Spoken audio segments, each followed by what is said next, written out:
नमस्कार, जय हिंद साथियों। स्वागत है आप सभी का आपके अपने यूट्यूब चैनल अमन स्टडी पॉइंट में। साथियों, इस वीडियो में यूपी टेट के प्रैक्टिस सेट में हिंदी के महत्वपूर्ण 30 प्रश्नों को देखेंगे और ये सभी प्रश्न आपके प्रीवियस ईयर पेपर में यानी यूपी टेट के एग्ज़ाम में 8 जनवरी 2020 को पूछे जा चुके हैं। तो उसी जो पेपर के प्रश्न है हिंदी के प्रश्नों को इस वीडियो में हम लोग देखेंगे। तो वीडियो को शुरू करने से पहले हम आपको बता दें कि इसके भाग 1 में हमने जो है बाल विकास एवं शिक्षा शास्त्र के 30 प्रश्नों को कराया था और वह वीडियो हमारे चैनल पर अपलोड है। आपने वह वीडियो नहीं देखा है तो हमारे चैनल के प्लेलिस्ट में जाकर उस वीडियो को देख लीजिएगा। तो भाग 1 देख लीजिए। हम लोग भाग 2 में जो है हिंदी का प्रश्न पत्र होता है और इसमें भाषा 1 है, भाषा 2 होता है जिसमें संस्कृत और अंग्रेजी भी होता है। तो भाषा 2 भी हम लोग देखेंगे लैंग्वेज सेकेंड में। उसमें आप इंग्लिश या संस्कृत में से कोई एक भाषा ले सकते हैं। तो चलिए शुरू करते हैं। और वीडियो को अभी तक आपने शेयर नहीं किया है तो अपने सभी दोस्तों के पास और सभी ग्रुपों में शेयर कर दीजिएगा।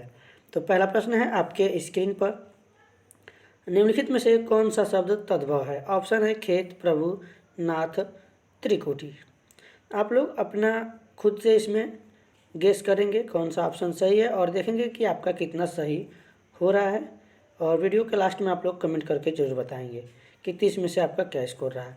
तो बात करें इस प्रश्न की, तो तद्भव शब्द वे शब्द होते हैं जो संस्कृत के ही शब्दों से बने होते हैं या फिर उसके बिगड़े हुए रूप होते हैं।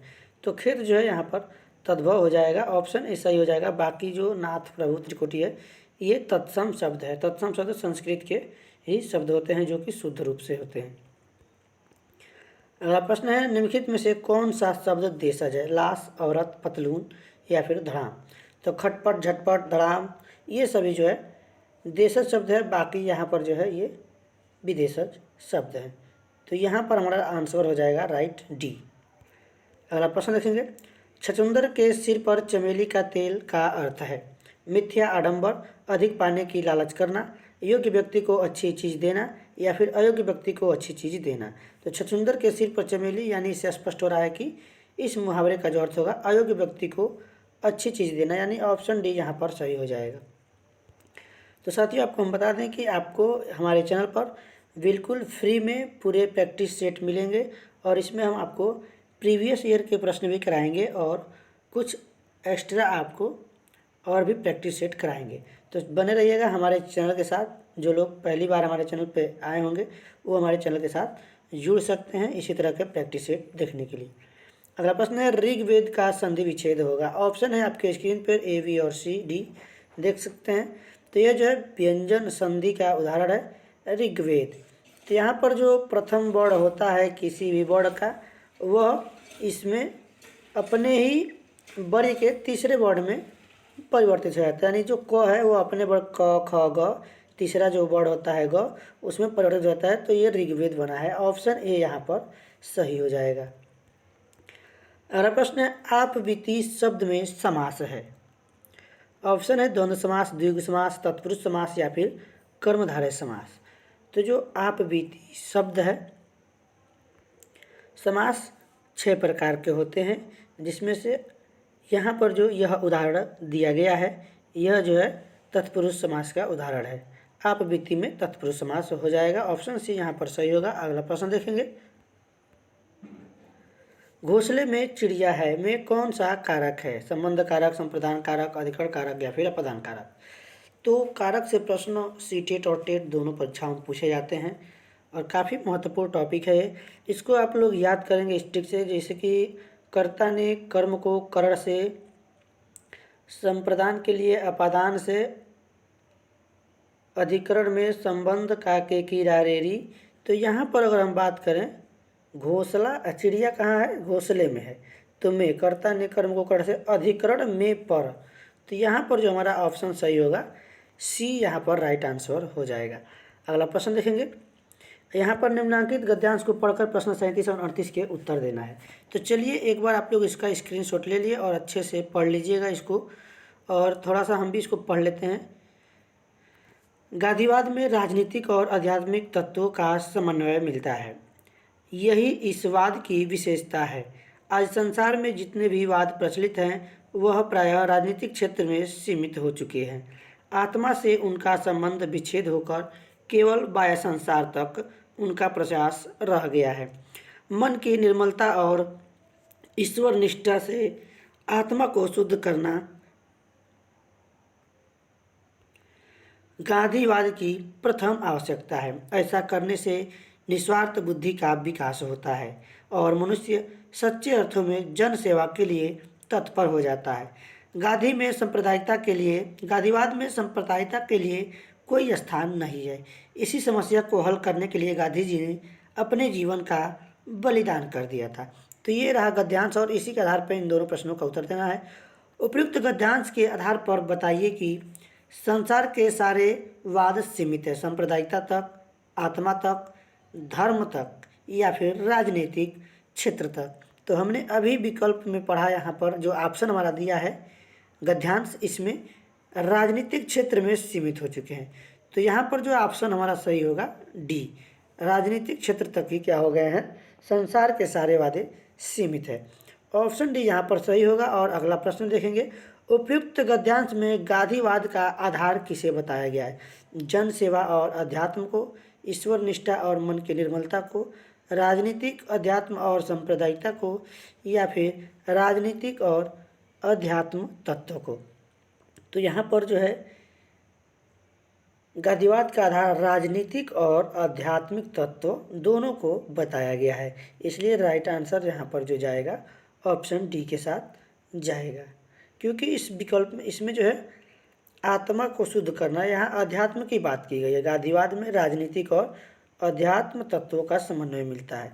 देख सकते हैं शुरू में ही इसका आंसर दिया गया। तो इस प्रकार गद्यांश को पढ़कर हम लोग आसानी से उसके उत्तर को जो है दे सकते हैं। कनुप्रिया के रचनाकार कौन है? रांगे राघव, भगवती चरण वर्मा, नागार्जुन या फिर धर्मवीर भारती। तो जो कनुप्रिया है यह जो है धर्मवीर भारती की रचना है। राइट आंसर जाएगा ऑप्शन डी के साथ, कनुप्रिया धर्मवीर भारती। कनुप्रिया धर्मवीर भारती, इसको आप लोग याद रखेंगे। अगला प्रश्न देखेंगे, प्लुत स्वर का कौन सा उदाहरण है? तो स्वर को है जो है 3 भागों में बांटा गया है, ह्रस्व स्वर, दीर्घ स्वर और प्लुत स्वर। यानी ह्रस्व स्वर वे स्वर होते हैं जिनको बोलने में 1 मात्रा का समय लगता है, और दीर्घ स्वर जो है उसमें 2 मात्रा का समय लगता है, यानी ह्रस्व स्वर से अधिक समय लगता है। और जो प्लुत स्वर होता है उसमें 3 मात्रा का या उससे अधिक समय लगता है। तो यहाँ पर अगर हम बात करें ओम, ओम, ओम और औं, तो यहाँ पर जो हमारा राइट आंसर जाएगा ऑप्शन ए के साथ, ओम, यानी ये जो है प्लुत स्वर का उदाहरण हो जाएगा। तो ऑप्शन ए यहाँ पर सही हो जाएगा। अगला प्रश्न देखेंगे, प्रकाशन वर्ष की दृष्टि से डॉक्टर हरिवंश राय बच्चन की रचनाओं का सही अनुक्रम है। तो यहाँ पर जो है हरिवंश राय बच्चन के जो रचनाएं हैं कौन पहले आई हैं उनका क्रम बताना है, क्रम से कौन कौन सी रचनाएं पहले आई हैं। तो अगर इसमें हम बात करें मधुशाला, मधुबाला, मधुकलश, निशा निमंत्रण, तो सबसे अंत में जो इसमें है निशा निमंत्रण और सबसे पहले जो है मधुशाला है। तो जो मधुशाला देखेंगे ऑप्शन ए में दिया गया है, मधुशाला, मधुबाला, मधुकलश, निशा निमंत्रण, ये जो है ऑप्शन सही हो जाएगा। ये इनकी रचनाओं का सही क्रम है। अगला प्रश्न देखेंगे, सुमेल कीजिए, हिंदी साहित्य सम्मेलन, काशी नागरी प्रचारणी सभा, राष्ट्रभाषा प्रचार समिति वर्धा। तो इसमें से अगर आपको एक भी या फिर एक या दो अगर आपको इसमें से पता है कि कौन सा जो है किस सन में हुआ था तो आप आसानी से आंसर लगा सकते हैं। तो इस प्रश्न की अगर हम बात करें तो जो यहाँ पर हिंदी साहित्य सम्मेलन हुआ था यह 1910 में आयोजित हुआ था। कब हुआ था? 1910 में। और जो यहाँ पर जो है काशी नागरी प्रचारणी सभा हुई थी वो 1983 में, इसको इससे सम्मिलित करेंगे। और जो ये आप देख रहे हैं राष्ट्रीय प्रचार समिति, यह जो है 1918 में आयोजित हो। तो ये जो है इसको जो अगर हम बात करें ऑप्शन अगर देखा जाए तो सबसे पहले देखेंगे फर्स्ट का सी किस में दिया गया है, तो ए में भी दिया गया है और सी में भी दिया गया है। अगर यहीं पर हम चलिए बी को देख लें, काशी नागरिक प्रचारी सभा, तो सेकंड का बी होना चाहिए। तो नहीं, सेकंड का यहाँ पे हम लोग गलत लगाए हैं लग रहा है। सेकंड का ए, हाँ ए से लगाए हैं, ए होगा 1983 में। तो ए जो है देखेंगे तो इसमें नहीं है, ये हमारा ए गलत हो जाएगा, यानी ए देखेंगे सी में दिया गया है। तो यहाँ पर जो है सी विकल्प सही हो जाएगा, न कि बी होगा। तो आसानी से आप इस तरह से इसको सुमेलित कर सकते हैं। अगला प्रश्न देखेंगे, तुलसीदास के रचनाकार हैं केशवदास, सूर्यकांत त्रिपाठी निराला, डॉक्टर रामविलास शर्मा या फिर महादेवी वर्मा। तो महादेवी वर्मा तो इस प्रश्न के आंसर नहीं होंगी। यह जो रचना है सूर्यकांत त्रिपाठी निराला की है, यानी ऑप्शन भी यहाँ पर सही हो जाएगा। तुलसीदास सूर्यकांत त्रिपाठी निराला के द्वारा रचा गया है। अगला प्रश्न है, अन्या से अनन्या आत्मकथा किसकी है। तो यह जो है एक आत्मकथा है, प्रभाखेतान, सुसंवेदी, उष्मा प्रियवंदा या फिर मनु भंडारी। तो अन्या से अनन्या यह प्रभाखेतान की रचना आत्मकथा है। यह जो रचना है यह एक आत्मकथा है, क्योंकि उसमें कई तरह से पूछ दिया जाता है कि आत्मकथा है, नाटक है या फिर उपन्यास है या फिर यात्रा वृत्तांत है। तो इस प्रकार से इसमें दे दिया गया है कि अन्या से अनन्या यह एक आत्मकथा है और किसके द्वारा लिखी गई है। तो यह प्रभाखेतान के द्वारा लिखी गई है। ऑप्शन ये यहाँ पर सही हो जाएगा। अगला प्रश्न है, प्रभु जी तुम चंदन हम पानी किसका वाक्य है। दादू, नानक, रैदास या फिर कबीर। तो ये देखने से ही पता चल रहा है यह भक्ति काव्यधारा की जो है रचना है। यहाँ पर जो राइट आंसर जाएगा यह ऑप्शन सी के साथ, यानी प्रभु जी तुम चंदन हम पानी, यह रैदास जी के वाक्य हैं। ऑप्शन सी सही हो जाएगा। अगला प्रश्न देखेंगे, नीचे दिए गए पद्यांश को पढ़कर निम्नलिखित संख्या 46 और 47 के सही विकल्प छाटिए। वर्धंत की पंगति कुंदकली अधराधर पल्लव लोचन की, चपला चमके घन बीच जगह छवि मोतिन माल अमोलन की, घुंघरारी लटे लटके मुख ऊपर कुंडल लाल कपोलन कोई, निव छावर प्राण करे तुलसी बलि जाऊं ललाइन बोलन की। तो यहाँ पर इस पद्यांश के हिसाब से आंसर देना है इन प्रश्नों का। इस पद्यांश में कौन सा रस है, वात्सल्य रस, श्रृंगार रस, शांत रस या फिर करुण रस। तो इसमें अगर हम बात करें तो ये जो है लग रहा है जो कृष्ण जी हैं उन्हीं के बारे में यहाँ पर रचना की गई है तुलसी के द्वारा,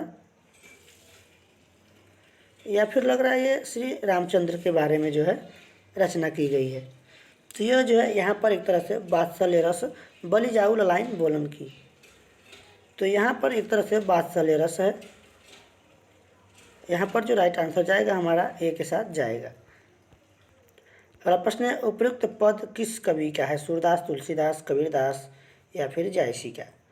तो तुलसीदास यहाँ पर देखेंगे पद्यांश में ही तुलसी दे दिया गया है, तो यह जो है रचना किसी दूसरे की तो नहीं हो सकती है, तुलसीदास की ही हो जाएगी। यानी राइट आंसर हमको यहाँ पर लगाना पड़ेगा ऑप्शन बी के साथ, क्योंकि अन्य किसी के साथ लगाएंगे तो हमारा गलत हो जाएगा। ऑप्शन बी यहाँ पर सही हो जाएगा। और ये जो है राम के बारे में जो है बोले हैं उसी से वहाँ पे वात्सल्य रस से झलक रहा है। उच्चारण स्थान की दृष्टि से कौन सा विकल्प शुद्ध है। स दंत्य, च कंठ्य, स तालव्य या फिर स मूर्धन्य। तो ये तो विकल्प गलत है, क्योंकि ये जो स है ये मूर्धन्य होता है, तालव्य नहीं होता, तो ये भी गलत हो गया। क च ट कंठ तालु, ये च तो होगा नहीं, क्योंकि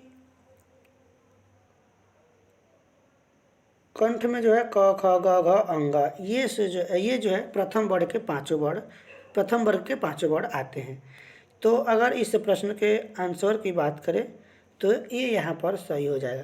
कंठ तालु मूर्धा दंत्य ओष्ठ, कंठ तालु मूर्धा दंत्य ओष्ठ।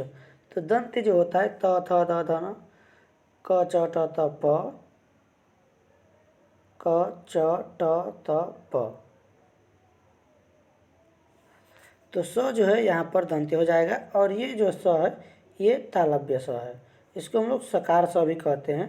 तो ये दंत्य ऑप्शन ए यहाँ पर सही हो जाएगा। अगला प्रश्न देखिएगा, निम्नलिखित में से कौन सा कथन अशुद्ध है? हिंदी में ज्ञ का उच्चारण परंपरा से भिन्न हो गया है। छ संयुक्त व्यंजन है। विसर्ग कंठ वर्ण है। दो महाप्राण व्यंजनों का उच्चारण एक साथ हो सकता है। तो पूछा गया कौन सा कथन गलत है या असत्य है या फिर अशुद्ध है। जो भी इसको आप समझिए। हिंदी में ज्ञ का उच्चारण परंपरा से भिन्न हो गया है। छ जो है संयुक्त व्यंजन है जो क और स के मिलने से बनता है, यह जो है सही है। विसर्ग कंठ्य वर्ण है, जो विसर्ग होते हैं जैसे अंग अह, ये कंठ्य वर्ण है, सही है। दो महाप्राण व्यंजनों का उच्चारण एक साथ हो सकता है, ये भी एक तरह से जो है गलत है, क्योंकि हिंदी में ज्ञ का उच्चारण परंपरा से भिन्न हो गया है। ज्ञ को ज भी पढ़ते हैं और ज्ञ भी पढ़ते हैं, ज्ञानी, यज्ञ, यज्ञ, तो बहुत सारे इसके आप देखेंगे उदाहरण होंगे। इसका जो परंपरा से भिन्न हो गया है, ये भी सही है, जबकि डी हमारा ऑप्शन गलत है, क्योंकि एक साथ हम दो महाप्राण व्यंजनों का उच्चारण नहीं कर सकते हैं। तो वीडियो हो सकता है थोड़ा सा बड़ा हो, क्योंकि वीडियो को हम लोग आराम से प्रश्नों को समझ के और इस वीडियो को देख रहे हैं। मेरे लड़के ने मेरी आज्ञा का पालन नहीं किया। वाक्य में लड़के के विषय में कौन सा विकल्प अशुद्ध है? कर्ता, बहुवचन, एकवचन, पुल्लिंग। तो जो लड़का है वह पुल्लिंग है, एक वचन भी है, कर्ता भी है, जबकि बहुवचन नहीं है, क्योंकि लड़के देखने से लग रहा है कि यहाँ पर नहीं किया, किए अगर होता तो बहुवचन मान लेंगे। सारे लड़कों ने जो है उनके आगे का पालन नहीं किया, एक लड़के ने उनके आगे का पालन नहीं किया है, उनके लड़के ने, यानी यह बहुवचन नहीं है, इसलिए यह ऑप्शन असत्य है, गलत है, अशुद्ध है। तो इस प्रश्न का राइट आंसर जाएगा ऑप्शन बी के साथ। उम्मीद है कि आप लोगों को अच्छे से समझ में आ रहा होगा, और समझ में आ रहा होगा तो वीडियो को लाइक और शेयर जरूर कर दीजिएगा। राम आम खाता है में वाच्य का कौन सा रूप है? कर्तावाच्य है, कर्मवाच्य है, कृत्यवाच्य या फिर उभयवाच्य है? तो राम आम खा रहा है, यानी कहीं ना कहीं इसमें कर्म हो रहा है। तो कर्म जब हो रहा है तो ये जो है, और इसमें कर्ता भी है, तो ये कर्तवाच्य, यानी कर्ता भी है, कर्तवाच्य हो जाएगा। तो यहाँ पर जो है ऑप्शन सी हमारा सही हो जाएगा। अगला प्रश्न देखेंगे, कर्मवाच्य कब होगा कि आम राम के द्वारा खाया जाता है? तो यहाँ पर कर्मवाच्य हो जाता है, यहाँ पर जो है कर्तवाच्य है, जैसे एक्टिव वॉइस, वॉइसी वॉइस कर आप लोग पढ़े होंगे। रहीमन पानी राखिए बिन पानी सब सुन, पानी गए न उबरे मोती मानस चून। इस दोहे में कौन सा अलंकार है?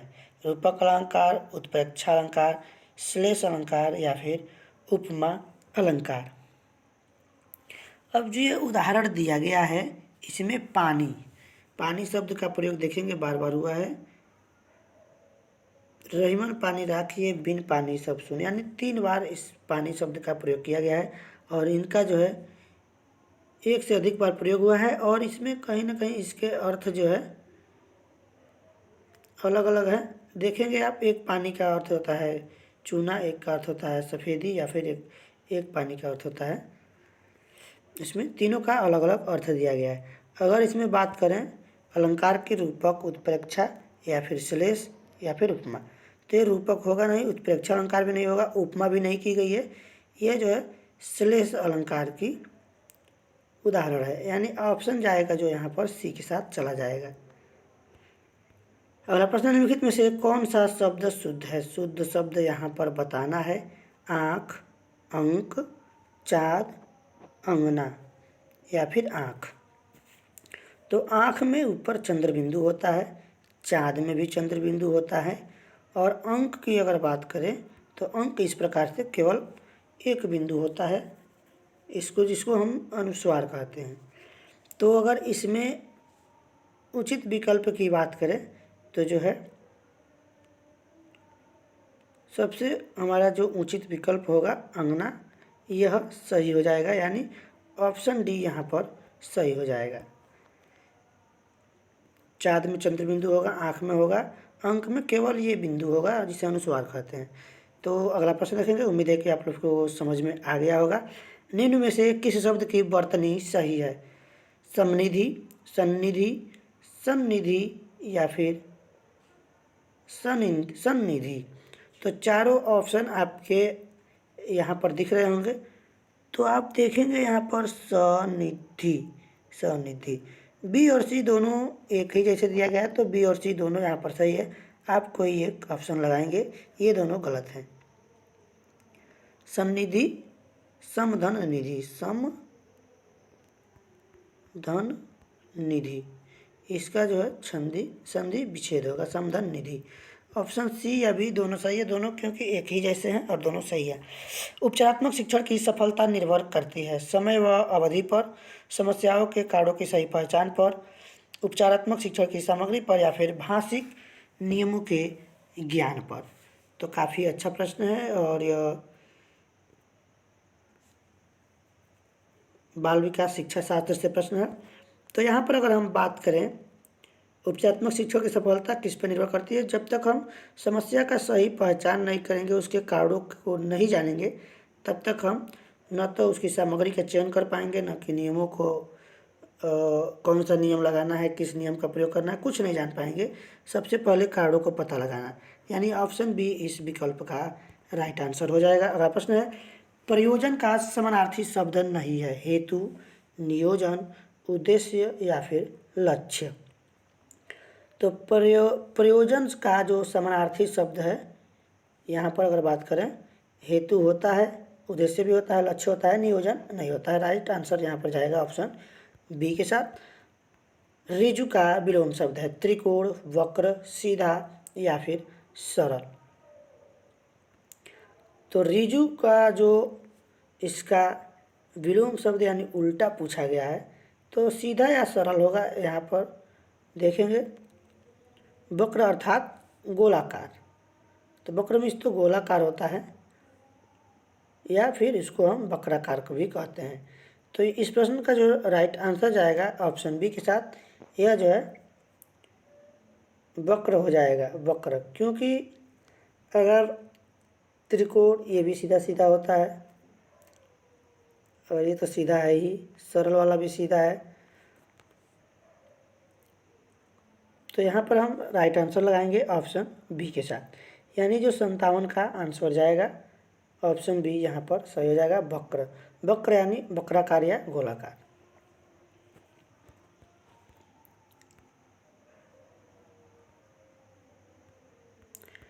अगला प्रश्न है, निम्नलिखित विकल्पों में से किस विकल्प में विशेषण का निर्देश अशुद्ध है? दूसरा, क्रमवाचक, वह नौकर, कोई विशेषण नहीं है, 26, पूर्णांक बोधक, 2.5, अपूर्णांक बोधक। तो ये विशेषण का निर्देश अशुद्ध या फिर गलत पूछा गया है। इस प्रश्न का राइट आंसर जो जाएगा ऑप्शन बी के साथ। कह रहा है वह नौकर, कोई विशेषण नहीं है, इसमें विशेषण है। दूसरा, तीसरा, चौथा, पांचवा, छठवां ये क्रमवाचक विशेषण सही है। 26 पूर्णांक बोधक है और 2.5 ये अपूर्णांक बोधक है, यानी पूर्ण नहीं है। इसलिए तीनों विकल्प सही हैं, जबकि बी वाला जो ऑप्शन है वह अशुद्ध है। इसलिए राइट आंसर जो हमारा जाएगा ऑप्शन बी के साथ जाएगा। और 2 प्रश्न और बचे हैं इस वीडियो के, तो वीडियो आप लोग पूरा देख के ही जाइएगा।